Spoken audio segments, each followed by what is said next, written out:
It's the Morning Pittsburgh Sports Report. Guy Junker, Ken Laird, Steelers with 2 preseason games in the books, Guy. Positives and negatives that come out of the second one. There were some positives and were some negatives. Obviously, the Chris Rainey offense continues to evolve here. He also fumbled the football once, but pretty clear they're going to try to use this guy as much as he can handle. Yeah, and as you and I were talking before we came on, probably using him more now than they will in the regular season. 1, because they have to, because so many other bodies are injured, and 2, because they want to see what he's capable of doing. You try to get him the ball 10, 15 times in a preseason game, so you know what you could think you can get out of him if you get it to him 4 or 5 times in a regular season game. I mean, any football game is going to have positive and negatives. To me, it doesn't seem like there's any injuries coming out of this one. That's the number one positive. They did play better than they did, slightly. For a while, it looked like they were going to lose their back the second game, 24-23. How odd would that be? Not that the final score is the biggest thing that you're looking for, but I think clearly they played better than they did against the Eagles, and as I said, nobody got hurt. Played a little longer on defense.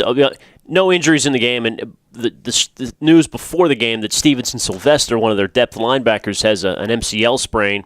He's out for a few weeks. In and of itself is not a huge blow, but unless Larry Foote gets hurt. Yeah, unless Larry, and it means Sean Spence will have to play more. It's another rookie besides Rainey they'll be throwing into the mix. But also at outside linebacker, Chris Carter again last night, and you're getting the sense that Carter may have to start the season. I mean, James Harrison goes under the knife last week, so they've got some new faces that they're going to be relying on, that's for sure. Well, if James Harrison were held, I mean, you got inside guys and outside guys, but just pure across the board linebacker-wise, you got depth issues now. That's the problem. Yep. And even some of the guys can shift from one position to another, but you're starting to get to a point where you might have a lot of people playing out of position or a lot of backups playing, and it's just another nail depth-wise. But 3 to 4 weeks. If it's on the light side of that 3 weeks, he might be back for the second game of the regular season. He might.